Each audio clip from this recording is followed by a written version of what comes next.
ইপুরজন হলো 7 কেজি। তখন এগো মানে খাটা হইতুন নাকি দা 17 কেজি ইপুরজন। 17 কেজি নি কোন জায়গার মাছ এগো এই সনবিলার দূর সনবিলার না। খানার মাছ কইলো গিয়া বেলান্দুর লেকর মাছ। আমরা তো দেখা যাচ্ছিল হাঁটতে পারে কাটো কল্লা বাজু কাটি দাও আমি কাটি না। দাও না। দুইজনে এক মাছ কাটা লাগতো না একজনে কাটো গাড়ি তার সমান মাছ আছে হয় আর এটা খালি কাস্টমার তুমি নিজা নিবা ভাই যাও ভাই আমার 2 কেজি লাগবে বা আঙ্গুল নাও।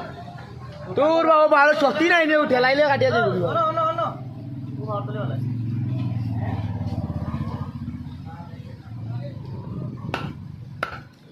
ইয়া লাইগো তো যে বড় মাছ রে বাহ বাজাইতে পারবেন তো ভাই খাখিয়া নিতা তোমার তার নিতা নি ডিম কাটি দিতে গো